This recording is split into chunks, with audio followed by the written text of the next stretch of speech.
So I hope everyone had time to rest this summer while we didn't have so many COVID patients. Dr. Frenette will be making quite a comprehensive presentation on the state of the pandemic. Puis par la suite, on aura une présentation sur la vaccination obligatoire des employés par Mme Patricia Lefebvre et la directrice des ressources humaines, Mme Caroline Dubé.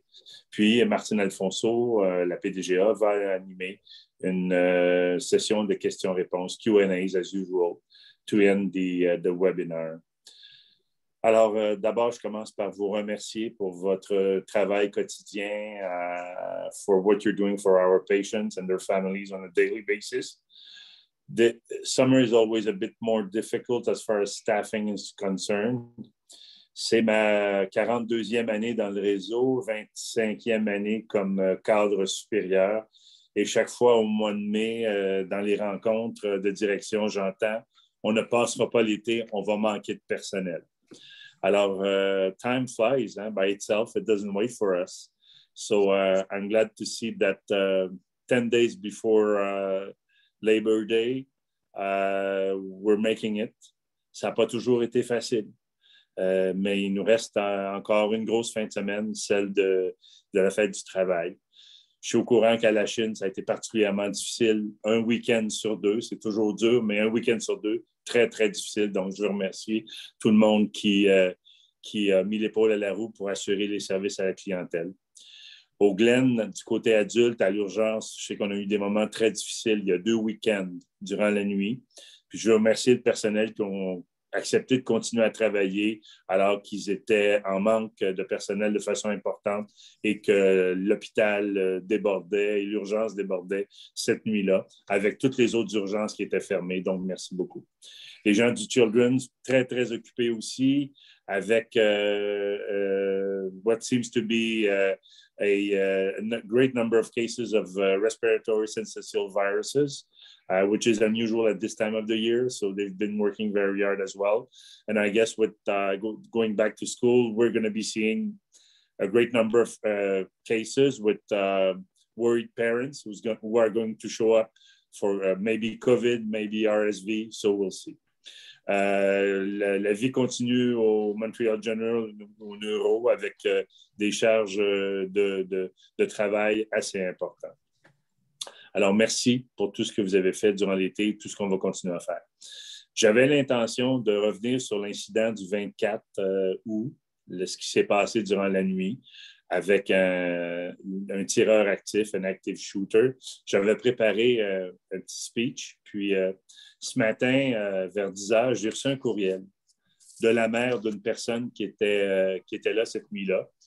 Puis je pense que ce qui est mieux, c'est que je vous lise le courriel. It's a bit long, but I think it's worth reading. And it really summarizes everything I've heard from our staff and from our managers over the last 48 hours. So once again, this is an email received this morning from the mother of a staff member, a resident who was there during the night of the 24th. So, good morning. My son is a second-year resident at the MUHC, Glen site, Royal Victoria, and he happens to be on a rotation at the ER this week. This was his first shift in which he was alone as a doctor with no doctors or students supervising him or under his supervision. There was only one other staff doctor who was in charge of the ER.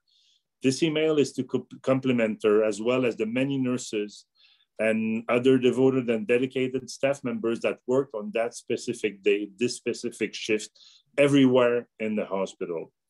Apparently, it was suspected that there might be an active shooter in the hospital.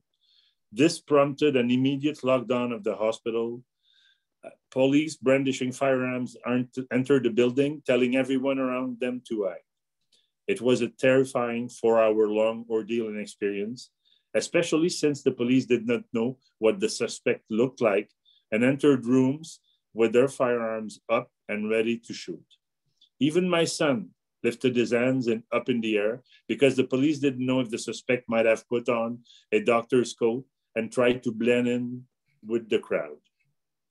The staff kept their composure and their patients calm while tending to these patients and their needs. as if it was an ordinary workday. This very brave doctor who was in charge of the ER told my son that since he was only a resident and that she was a full-fledged doctor, he should go and hide, and she would assume all responsibilities for all the patients in the ER. How brave and special this doctor is. My son, on the other hand, said that there was no way he was leaving this doctor alone in this situation, nor is he leaving the many patients that are under his care and need supervision, some of them extremely ill. He remained the entire 4 hours with this doctor attending to these patients and counting them to ensure that they were all accounted for. When I asked my son what he was feeling during these very long 4 hours, if he was scared, he said to me that he did realize that his life was potentially in danger, but there is no way that he would risk others' life in order to save his own. He told me that this is what he signed up for, and he was always aware that these types of situations might occur. And never at any point in his training did he ever have any doubt as to what his decision would be in these types of situations.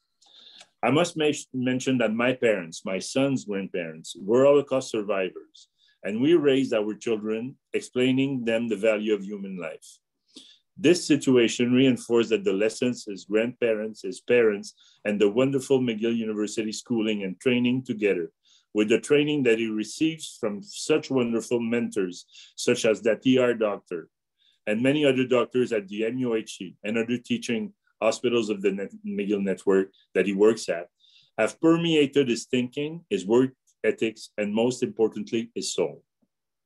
There are many things to be said about that night in the ER and in the hospital, but most important of all is the thankfulness that I have that no one was harmed, and the thankfulness for all the special doctors, nurses, and the entire staff for their courage and selflessness in caring for all their patients under very difficult circumstances. May God bless you all. Alors, en fait, ce courriel dit tout ce que je voulais vous dire. Vous savez qu'on a avec nous M. Alain Hudon. Depuis presque une année, il fait un intérim avec nous.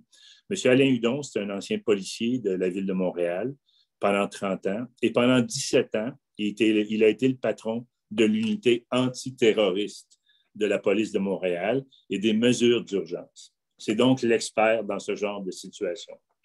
Alors, j'ai discuté avec lui, M. Hudon, pour prendre son point de vue. Puis, je pense qu'on est tous les deux d'accord qu'on a vécu le 24 une situation extraordinaire, hors de l'ordinaire, rare, inhabituelle au Canada et au Québec.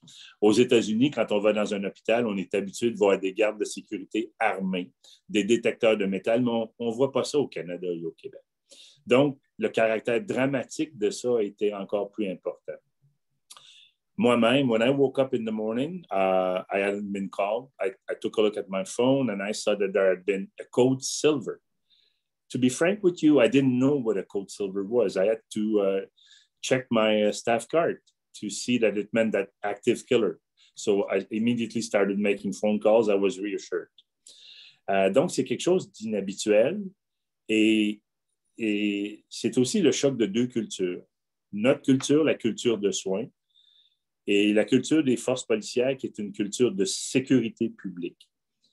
Et ça peut sembler difficile quand les policiers arrivent, les armes tirées. En même temps, ce sont des professionnels, ils savent ce qu'ils font.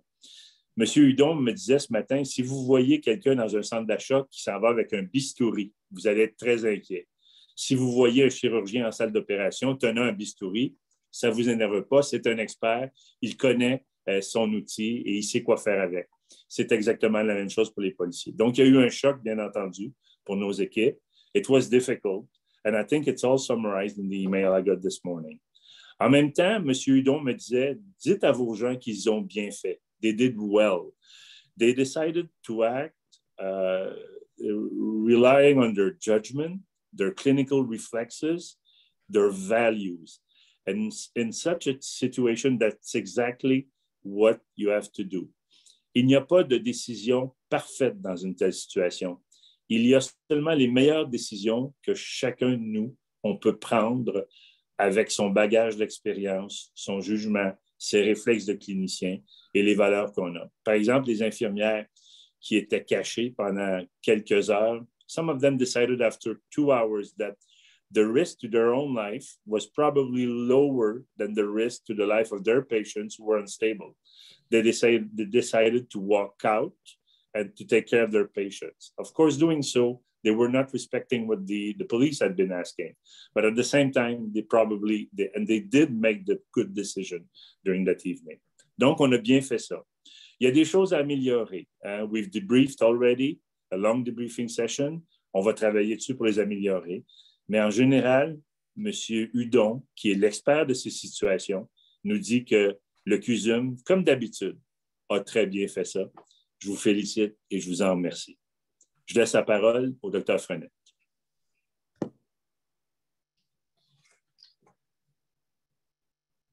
Merci, Dr. Feller. A hard act to follow, but a very touching témoignage. Do you think we're on a roller coaster? It seems like we are. Long time no see. There's a lot of new stuff out there. I will try and summarize the evolution of the pandemic with you and see where we're at with our measures. Next slide. So first, a little look at the world. So you can see that the fourth wave is well entrenched. In fact, the first wave looks so small in retrospect. But two things I want to show you in that curve. It's growing in Europe, it's growing in the rest of the world, it's growing in the States. My only silver lining is the UK. In the UK, things seems to have stabilized after an early rise in July. And the UK vaccination rate is very similar to ours. Next slide. In Canada, as usual with respiratory viruses, generally speaking, it's always is worse starting out west. And you can see for the last 2 weeks, whether it's BC, Alberta, or Saskatchewan, they're up with rates 2-3 times what we're seeing right now in Quebec. You know, you have a province, BC, who's very public health and had measures, hard line measures all the time. And you have Alberta, who lifted their measures earlier, but they're both going up in the last 2 weeks. So this is what we have to expect. Next slide. Numbers of Quebec, just in case, we are not yet up to 400,000 cases. Number of deaths is around 11,000, hasn't changed very much this summer. This slide I made 2 days ago, 99 hospitalized. Well, guess what? We're up to 119. So 20 more in 2 days. Next slide. This is our curve, and you can see that this is per week. It's growing. I guess the thing that is concerning everyone is the recent growth is by no doubt to me the effect of the déconfinement, but it occurs before school opening. And I want you to go back at the beginning of last year. And if you see, we're much higher end of August this year than we were end of August last year. We're having a fast start. Next slide.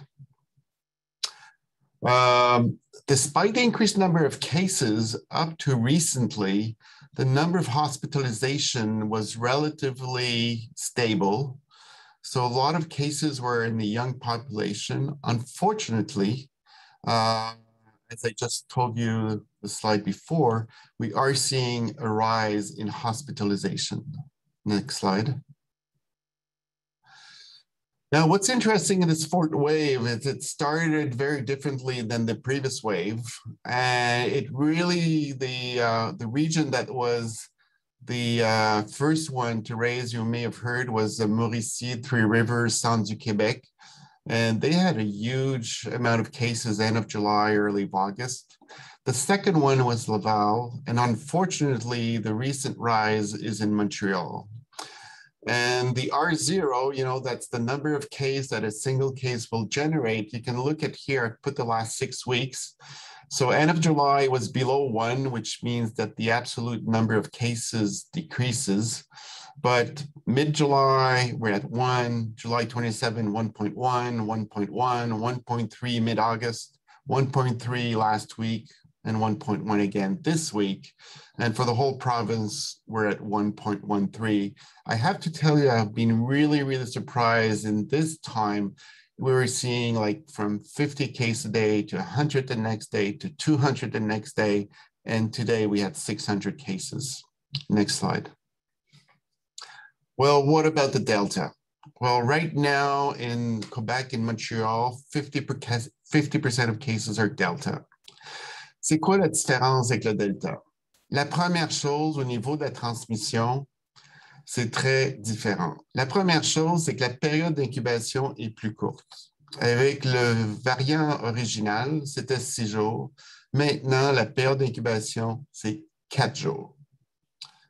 Deuxièmement, lorsqu'on mesure la charge virale dans les échantillons des gens positifs, cette charge virale est 4 fois plus élevée que le variant alpha, qui elle-même était plus élevée que la souche de Wuhan.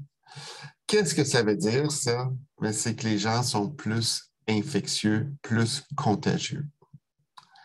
Qu'est-ce que ça veut dire? Ça veut dire que l'infection est plus longue. On parle de 18 jours versus 14 jours, c'est-à-dire la durée des symptômes.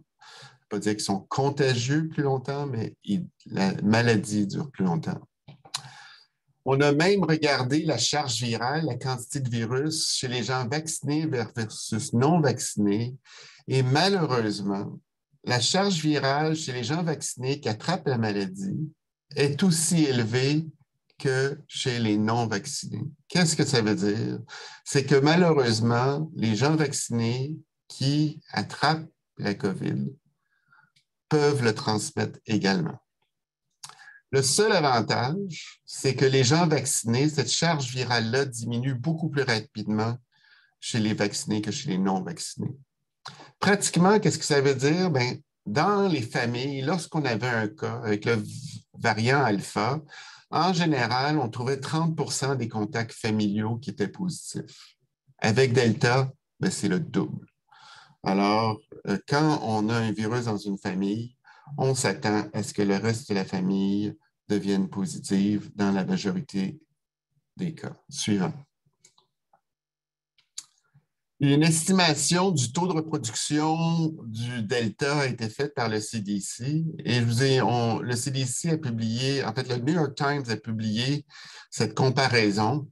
Et si vous vous souvenez, au début, on parlait d'un taux de reproduction autour de 2 avec la souche de Wuhan. Et maintenant, le taux de reproduction estimé avec le variant Delta est autour de 6. Qu'est-ce que ça veut dire, ça? Ça serait que dans une population où personne n'est immunisé, il n'y a pas de vaccin, un cas pourrait générer 6 cas. Alors, vous voyez un peu la différence que la charge virale fait et la contagiosité plus élevée du variant Delta. Suivant. Est-ce qu'il est plus virulent? Alors, les études à travers le monde nous parlent d'une virulence augmentée de 1,5 à 2,2, une mortalité augmentée d'à peu près 50%, mais cette augmentation-là est surtout dans les non-vaccinés. On a des données très près de chez nous, en Ontario, qui a été frappé par le Delta dès le mois de juin. Le taux d'hospitalisation était le double. Le taux de soins intensifs était x4 et la mortalité le double avec le Delta comparé aux variants traditionnels. Alors, ce n'est pas seulement des histoires, c'est une réalité. Suivant. Quelle en est de l'efficacité vaccinale envers le Delta? Alors, cette diapo est un petit peu compliquée, mais je vais prendre un petit peu de temps pour aller en détail. Ça dépend un petit peu de l'objectif qu'on regarde. On peut regarder l'efficacité vaccinale par rapport à toutes les infections, qu'elles soient symptomatiques ou non. On peut regarder le taux d'efficacité vaccinale en regardant juste contre les infections symptomatiques. Et finalement, on peut regarder seulement l'efficacité vaccinale pour prévenir les hospitalisations. Alors, qu'est-ce que ça nous dit? Bien, ça nous dit que dans tous les cas, une dose est moins bon que 2 doses. Si on regarde toutes les infections, on regarde une efficacité d'une dose là, de l'ordre de 30 à 60 seulement. Par contre, avec 2 doses, on augmente autour de 70 La leçon à tirer de ça, c'est qu'une dose n'est pas suffisante. Et que même avec 2 doses, on a une chance sur 5 de quand même attraper le virus si on est exposé. Première leçon à tirer. Par contre, si on regarde quelle est la chance de développer les symptômes, avec une dose, on parle encore d'à peu près 50 Avec 2 doses, on est autour de 88-87 Alors, 2 doses est mieux pour nous protéger contre une maladie symptomatique.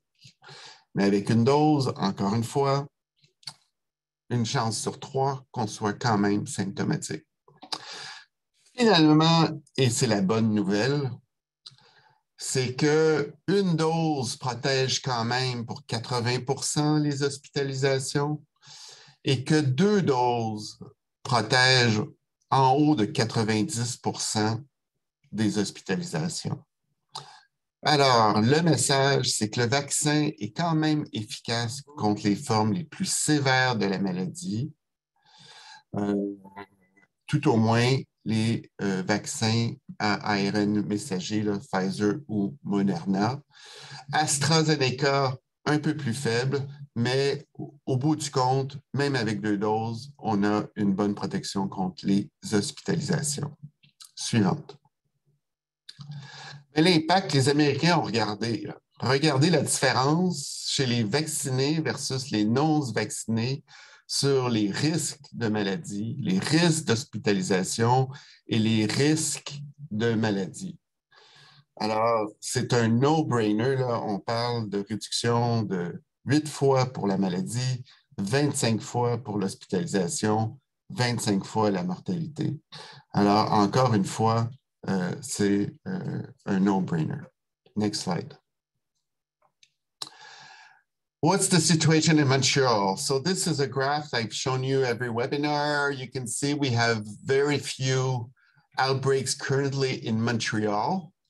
And about 40 of them. Most of them are in working milieu. And you probably understand now why it has been suggested yesterday that if you can, you could continue travailler à la maison, because most of the outbreaks are there. The second most frequent are activities, group activities. So you may have seen a couple of dance studios that had major outbreaks. The good news in all this, you can see, is currently in Montreal, we have no outbreak in healthcare. And that's thanks to our vaccination. Next slide. This is the other interesting slide I'm sharing with you, which is all the cases in Montreal over the last 8-10 weeks. You can see that the number of cases in Montreal are increasing. I want you to pay attention to the pink proportion, which is the proportion of cases related to travel. And you can see that mid-July, up to 1/3 of cases were related to travel. Now, what's not said in this slide is that 95% of those cases were Delta. Now there's been a shift in the last week. Most cases are now related to either contact with a known cases in the family or a known case at work. And the proportion of case attributed to trip in absolute number is staying the same, but the relative proportion is decreasing. So it is spreading in the community here in Montreal. Next slide. This is a proportion of Delta in Montreal, which is close to 50–60%. There's always a little lag, but if we look at 2 weeks ago, we're around 60%. Next slide. This is our own data and something quite interesting, because if we look from the lab point of view, the positivity rate in the labs in the region of Montreal has gone up above 3%. But at our own MUHC, we've stayed around below 1%. And this is just an artifact that you can see that have stopped being a screening center for the general population. And we now focus on our patients, pre-ops, our healthcare workers. So we do a lot less tests than we used to do.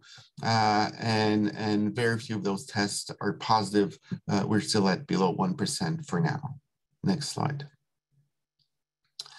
This is our actual census. I had to change the slide 3 times this week because it went from 5 to 7. We now have 8 patients admitted. Next slide. 3 of them are in ICU and 2 of them are waiting in Emerge to be admitted. So this afternoon we'll be up to 10. Next slide. Last week, we had 7 admissions. All cases were non-vaccinated. 1 of them went in ICU. 6 out of the 7 were below 60 years old. And I mentioned 1 in ICU and 1 was intubated. So by and large, here at the MUHC, for now, 80% of cases are still people that are not vaccinated. We've had a few cases of vaccinated individuals, more immunocompromised hosts, dialysis patients, for example, that may not respond to the vaccine. Next slide. Vaccination in Quebec. Well, we're doing very well. This is the percentage of the population with 1 dose, 75%. If we only look at 12 years and over, we're 86%. And you remember Legault and Dr. Arruda's objective was 75% 1 dose. We've reached that, and guess what? Well, you look at the data, it's not sufficient. And this is why the objective has been risen, because with this vaccination rate, it's still spreading. So this is why Dr. Arruda would like to have 85, 90%, and in particular in healthcare milieu. Next slide. Here is a breakdown in the healthcare system for the whole province. You can see that nursing is at 87% double dose. Physicians are at 94%. Cadre supérieur, 96%. Technicians, 90%. We still have some issues with the auxiliary service and personnel paratechnique, which are only at 81%. And I can tell you that in our own healthcare workers, this working group is overrepresented in the cases we have. Next slide. Our vaccination rate is pretty good. Look at this, over almost 15,000 first dose, over 13,000 second dose. The estimated percentage of first dose is around 88, 89%. For second dose, around 84%. We still need some precision on these numbers. Next slide. Vaccine question. Combien le vaccin dure de temps? And quelque chose qui est devenu clair cet été. Il y a plusieurs études qui ont démontré que le taux d'anticorps diminue avec le temps. Et sur cette base, le CDC a reconnu aux États-Unis à tout le monde d'avoir une troisième dose 6 à 8 mois après la dernière dose. Au Canada, ce n'est pas encore été recommandé. Qu'est-ce que ma boule de cristal dit? Bien, je suis sûr que les patients immunocompromis, on va leur recommander une troisième dose parce que ces patients-là, le taux de réponse après 2 doses est seulement de l'ordre de 60-70 %. Alors, c'est clair que ces patients-là, on va certainement recommander une troisième dose. L'autre groupe où je m'attends à ce qu'il y ait une troisième dose, c'est dans les soins de longue durée. Encore une fois, pour la même raison que le taux de réponse est peut-être pas aussi bon que chez des gens plus jeunes. Pour les autres, pour l'instant, wait and see. Et on a un énorme avantage au Québec. Vous vous souvenez tout le temps, la question la plus fréquente que j'ai eue, when am I gonna get my second dose? Well, we were very, very fortunate that the longer interval between your first and second dose, much higher are your antibodies. Et c'est quelque chose qu'on a dit au webinaire, souvent basé sur d'autres vaccins. L'intervalle entre les doses donne des taux d'anticorps plus élevés et qui présumément durent plus longtemps. Et c'est aussi une situation au UK que je vous montrais au début du webinaire. Et je pense que c'est quelque chose qui va nous aider de beaucoup parce que probablement le pire scénario de 2 doses, c'était le 0 et le 21 jours. Les effets secondaires, écoutez, à part l'AstraZeneca et les problèmes de thrombose, il y a quand même peu de choses systématiques de rapporter. Des cas de péricardite, myocardite chez les jeunes post-vaccin qui a été rapporté, mais quand même à une incidence, là, j'ai mis 1 sur 100 000, mais qui est quand même très, très faible, qui fait que pour l'instant, le risque de la COVID semble beaucoup plus encore élevé que le risque de ses effets secondaires. Et vous allez savoir, mais pourquoi rendre ça obligatoire? Eh bien, je voulu expliquer un petit peu. Les données épidémiologiques nous montrent que malgré les taux de vaccination excellents qu'on a atteints, le virus se propage malgré tout. Et dans la plupart des cas, les foyers de propagation sont des gens non vaccinés. Suivant. Nos travailleurs de la santé, cet été, ça a été très bien. Vous avez été protégés, mais malheureusement, la 4e vague augmente. Et on a vu depuis le 1er juin 17 cas chez nos travailleurs. Environ 40 % étaient chez des gens qui avaient reçu 2 doses, 10 % chez des gens qui avaient reçu 1 dose et environ 50 % c'est des gens qui n'avaient pas été vaccinés. Les 17 cas ont été des cas qui ont été acquis en communauté. Donc, pour nous, le danger, il est pour l'instant en communauté. Suivant. Et finalement, Dr. Feller vous en parlait, we have a curveball coming at us. The curveball is all the other respiratory virus that we haven't seen for about over a year or 18 months. And we have another virus that is doubling every week, which is RSV. In fact, the children today has 7 children hospitalized with RSV, including people in the ICU. What's the impact? The impact is that it's going to confuse the picture. RSV gives symptoms almost indistinguishable from COVID. Fever, cough, myalgias.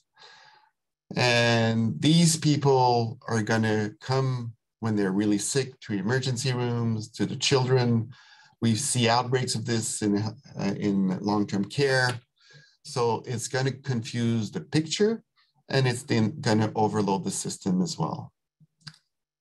Next slide. Things to remember. Next. I think the most efficient infection control measures that I have observed this summer is coffee, sandwiches, French fries by computers in clinical areas. We cannot just do this. And this is something we should have never done. So please, please, please, you see someone with a coffee, a sandwich, a biscuit, a donut, bagels, it's not the place to eat. There are areas for you to eat, not in the clinical areas. Continue avoided crowding and keep distancing, especially in waiting rooms. If you have symptoms of flu or gastro, do not come to work, call for flu, get tested. We still need the mask. I think you understand why. With maybe a 20 to 30% failure rate of infection, the mask is our second line. Continue wearing it well, and don't be afraid to change them. You know, those masks were made to be disposed after usage. Maybe you can keep them a couple hours. You see someone in precautions, they're wet, they're soiled, they don't fit well anymore, just change it. And finally, hand hygiene is still above 80%. Keep it up, you're fantastic. Next slide. Finally, I don't know how you respond individually to this, but certainly I'll tell you my own response. I'm starting to re-question my own personal infection control measures. Have you looked recently how many contacts do you have in a day? Are you as diligent as you were with washing your hand before you come in, before and after seeing a patient? Do you still try and respect the 2 meters? What about all your social activities? Are they safe? Are they essential? I can tell you I was planning to go to the jazz festival in a couple of weeks. I'm not sure I'm going to go anymore, at least in big crowds. And finally, but not least, do I wear my mask well? Is it well fitted, even if it's not an N95? Do I change it frequently enough? And please don't travel on the wings of your next airplane. And next slide. I will not recommend this mask, but please continue doing self-testing. Thank you.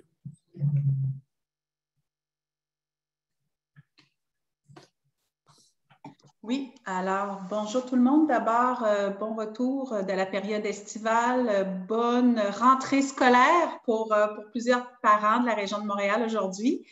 Je veux être très respectueuse de vous donner les bonnes informations et respectueuse du processus politique concernant la vaccination obligatoire des employés. Vous savez qu'aujourd'hui se tient actuellement une commission parlementaire sur la question. Alors, vous avez des questions probablement très précises.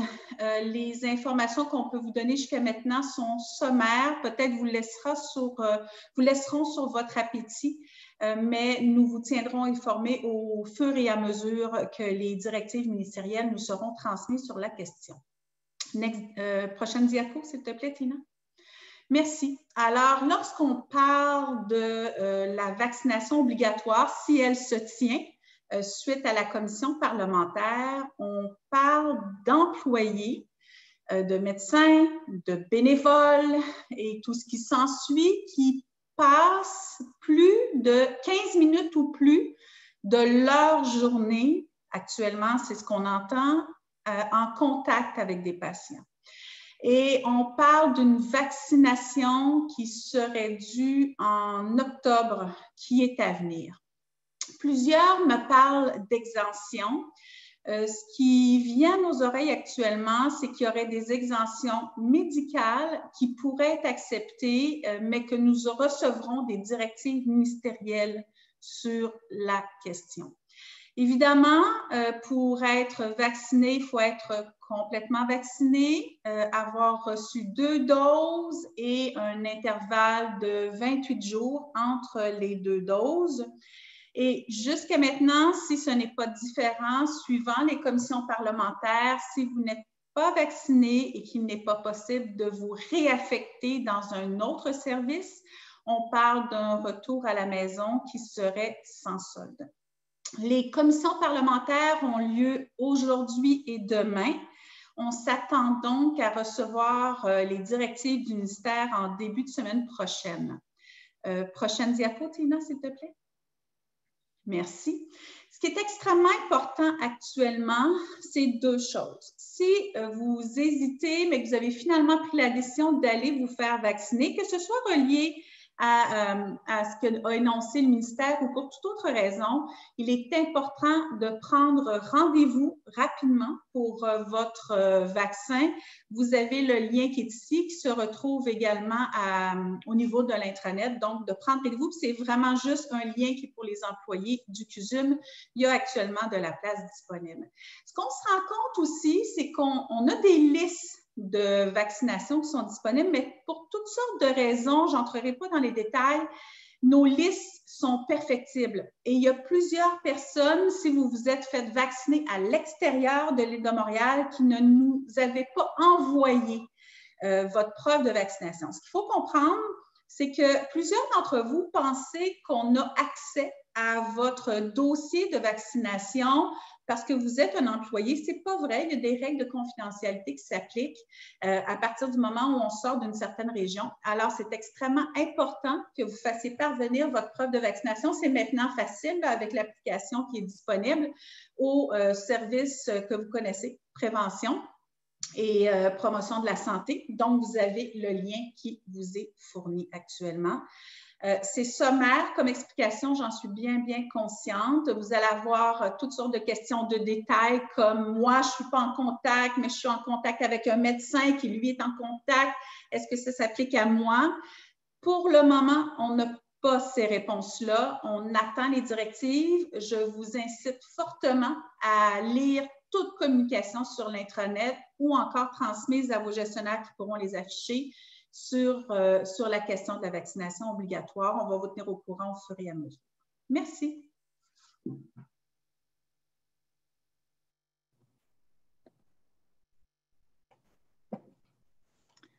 Alors, bonjour à tous. Tina, vous pouvez retirer votre partage d'écran. J'inviterai les panélistes à ouvrir votre caméra, que je vois bien votre réaction quand une question sera citée par Rachel.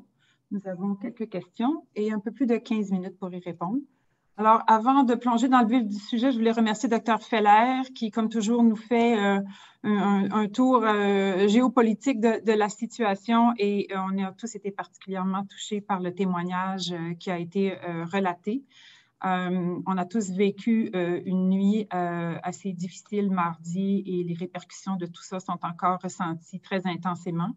Il y a un travail qui va être fait et un plan de rehaussement pour améliorer notre confort si ces situations-là devaient se présenter encore et on l'espère que ce n'est pas le cas. Merci à Dr. Frenette pour une présentation très complète. Je vais tout de suite répondre à une question qui est dans le chat. Le vidéo du webinaire sera sur l'intranet. Vous pouvez donc, les plus de 720 participants qui étaient présents dans la portion de Dr. Frenette et de Caroline, et Dr. Feller aussi, vous pourrez les inviter à aller le visionner sur le webinaire. Merci Caroline. Comme toi, on a hâte de mieux comprendre comment toute cette situation-là va être gérée. On va, comme c'est le cas depuis le début du webinaire, de la pandémie, écouter les nouvelles pour comprendre comment on va faire notre travail. Rachel, nous avons plusieurs questions. Nous vous écoutons pour une première question. What is the latest directives for travel, swabbing and quarantining? Est-ce que Dr. Frenette, vous voulez répondre à cette question? Les consignes c'est les mêmes consignes que le gouvernement fédéral a données. En théorie, vous devez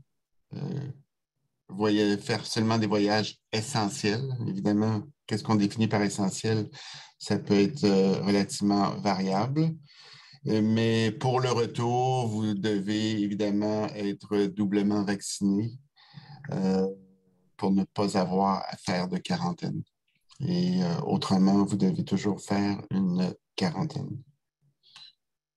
Merci, Dr. Frenette. Rachel, next question.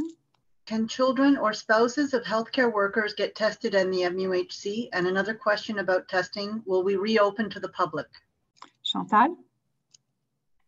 Yes, children and family members of employee can come to the testing center to get tested, and we will adjust the message on our intranet. And just as a reminder, our testing center is open 7 days a week from 8 a.m. to 6 p.m. at the Glen.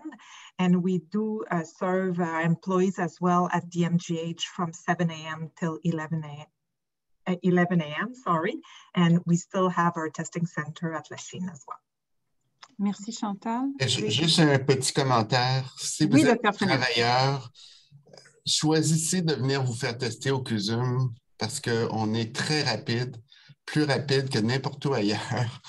Et c'est important pour nous d'avoir les résultats en temps réel pour qu'on puisse contacter les patients ou les collègues qui auraient pu être exposés rapidement. On a eu des cas cet été malheureusement à Laval, on l'a su 3 jours plus tard. Là. Ça entraîne des délais pour nos interventions. Et Chantal vous le dira que j'insiste toujours pour que le service soit bien à faire à nous tous. Bon point, Dr. Frenette. Merci. Rachel? Le retour au travail en présentiel se fera dès la semaine prochaine pour les gens en télétravail. Dans le contexte expliqué par Dr. Frenette, est-ce que c'est vraiment une bonne idée? Caroline, est-ce que tu veux réagir? Oui, Dr. Falla pourra compléter s'il le souhaite, mais pour le moment, la directive de télétravail est la même. La nuance que j'apporterai, c'est en fonction des besoins du service. Donc, il pourrait arriver qu'en fonction des besoins de votre service, comme depuis le début de la pandémie, on vous demande d'être présent ou de revenir au travail. Il y a des services qui ont repris, qui fonctionnaient moins dans le cadre de la pandémie. Donc, c'est peut-être la raison qui est privilégiée. Par contre, pour les autres, la directive est presque la même. Donc, travail de la maison lorsque c'est possible. Ça s'applique d'ailleurs à l'ensemble des employés du gouvernement du Québec. La semaine passée, le gouvernement a décidé de retarder le retour au travail sur les lieux de travail qui était prévu au début septembre. Donc, pour l'instant, la politique de télétravail pour les secteurs administratifs continue de s'appliquer. Avec cependant, s'il y a une obligation d'être présent, vous avez une réunion, vous êtes convoqué par votre chef de service, vous devez vous présenter. De plus, on va annoncer notre politique de télétravail. On était censé le faire aujourd'hui. Par contre, avec la vaccination obligatoire des employés, on pensait que c'était plus important de vous parler de ça que de vous parler de la politique de travail. Sans vouloir aller trop de l'avant avec les détails, je vous dirais que le CUSUM va avoir une politique de télétravail qui va être assez progressive, dans le sens où on va aller pas mal loin dans la possibilité de télétravail au CUSUM pour les gens qui ne sont pas en contact direct avec la clientèle dans les secteurs cliniques. Alors, mais ça sera pour le prochain webinaire, probablement. Merci, Dr. Feller. So the person who asked the question, we would invite them to have a conversation with their manager if they were invited back in to understand the reason behind it. Obviously, there are people who need to come in for a number of the activities that we have. So I did answer in French because the question was in French. But what I was saying is that our telework program will be announced probably at the next webinar, and it's going to be more comprehensive than many people might think. Merci, Dr. Feller. Rachel. Si j'ai reçu AstraZeneca en première dose et Moderna en deuxième dose, y a-t-il des données sur le taux de protection contre le Delta? Dr. Frenette? Oui, il y a eu une étude qui a regardé ce scénario, surtout au UK, où ils ont utilisé beaucoup le AstraZeneca. Et je n'ai pas présenté toutes les études, là, mais la protection des vaccins combinés est semblable celui de 2 vaccins ARN. Donc, c'est un petit peu plus faible que contre le variant alpha, mais avec 2 doses, on arrive aux 80-90%. Donc, en général, vous suggérez qu'on accepte le vaccin qui nous est proposé. Absolument. Merci beaucoup. Rachel.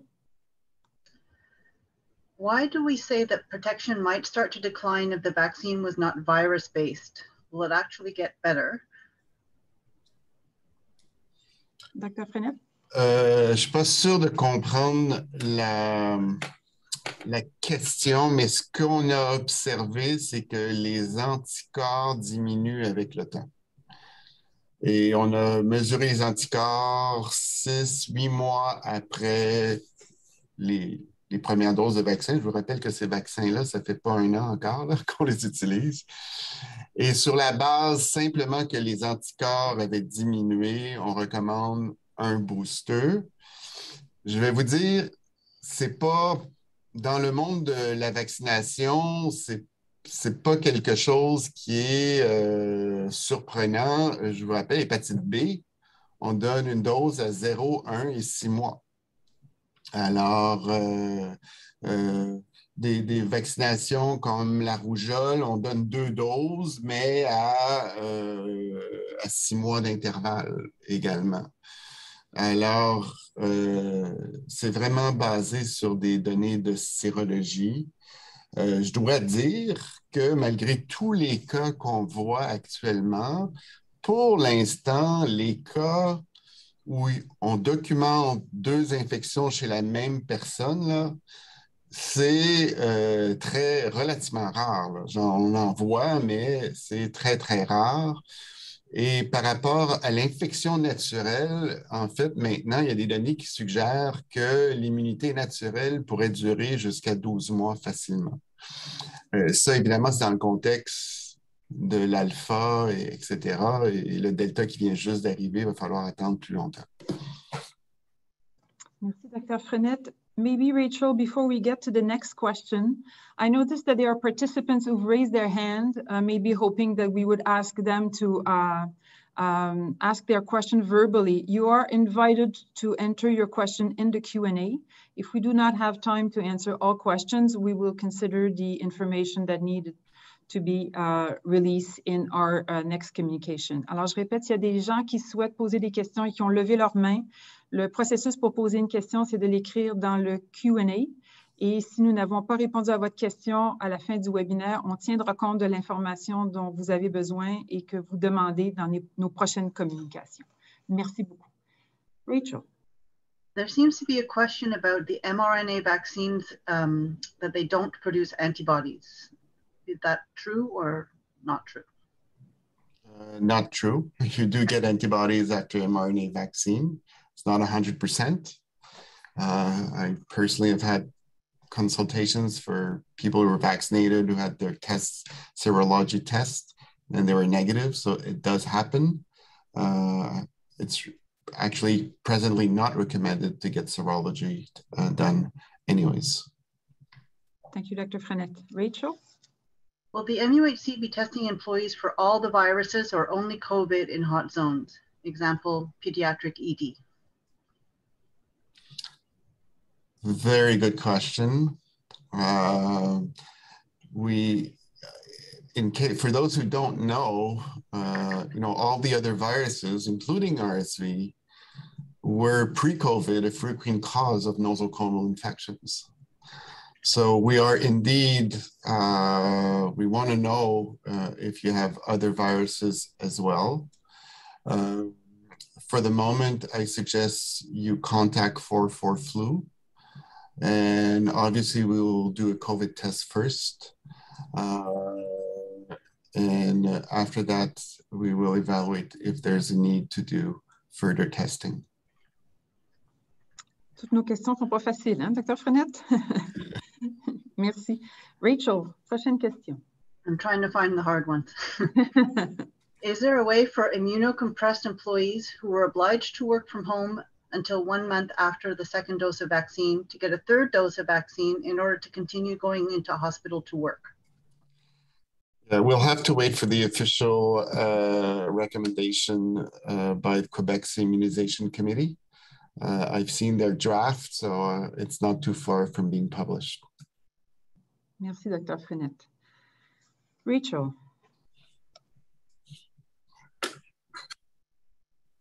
Are 2 meters still the applicable distance for workers between stations? Definitely. Okay, and it's still, you know, I told you the first line is vaccine, the second line is mask. Up there, second line is distancing. And, you know, for sure, sometimes you can't do it, but try and do it as much as you can. Merci. Rachel? There was a post on the MUHC last week stating that all healthcare workers who traveled needed a COVID test before returning to work. Is this mandatory? How will it be enforced? So yes, it is a recommendation that infection control made to our healthcare workers. And it was in reaction to the fact that, as you know, since August 9th, for people who are doubly vaccinated, the federal government dropped the quarantine, but also dropped the testing that was done during the quarantine. So we sort of said, ask ourselves, what will we do then? And we felt, given the data I just showed you on with the Delta vaccine, and that, you know, outside of Quebec at that time, most of the infections were Delta. We recommended that if you're returning from abroad, that you still get a COVID test within 48 hours of returning to work. I don't think there's any plan to reinforce it. It's a recommendation. But we wanted really to tell you that if you've had the test because you were on their air flight and air flight mandate to have the test, that test is perfectly okay and that you don't need to have it repeated. But if you drove to New York and you came back from New York and you haven't had a test, we would appreciate if you get a test within 48 hours of returning to work, just to make sure that you don't introduce the virus in our milieu. Caroline, est-ce que tu veux ajouter, you want to add, where do we send this information if we have a positive result after coming back from a trip? Yes, if you have a positive result, as usual, call for flu and follow-up will be done. And if you have a negative result, you give it to your manager? Exactly. And just for precision, the CDD will accept to do these tests for you before you come back to work. Thank you, Dr. Frenette. Rachel, one last question. Can I have two? Do we have to call 44-FLU for family members to get tested? I think I know the answer, but I wanted everybody to hear. You don't have to call 44-FLU to get your family members tested, correct? No, you don't have to call. You may want to call to know what to do because it might be confusing if you don't know, should I come to work, not come to work? It depends, are you vaccinated, not vaccinated? But you do have to make an appointment to get tested. Right, Chantal? It's not an appointment, but you do have to register on the Quebec COVID platform. It's very easy. And if you arrive at the clinic and you're not sure, somebody is there to help you do it. Thank you. Thank you very much. Il est presque 1 heure. Dr. Feller, would you like the last word and maybe indicate when should be our next webinar? Yes, so we started again meeting with the CCMU, le Centre de Coordination des Mesures d'Urgence. At the present moment, I think it's about once a week, Martine, if I'm not mistaken. On va évaluer selon l'évolution de la situation, mais en effet, on l'a réouvert. Yeah, so it's going to be the same thing with webinars. We thought it would be important at the end of the summer, at the end of August, to have a webinar pour faire le point. So we'll see. It might be next week. It might be in 2 weeks. We'll keep you posted on that. So have a great end of summer, everyone. We might talk to you next week or in 2 weeks. And keep safe. Voilà. Bonne journée. Merci beaucoup. À la prochaine. See you soon.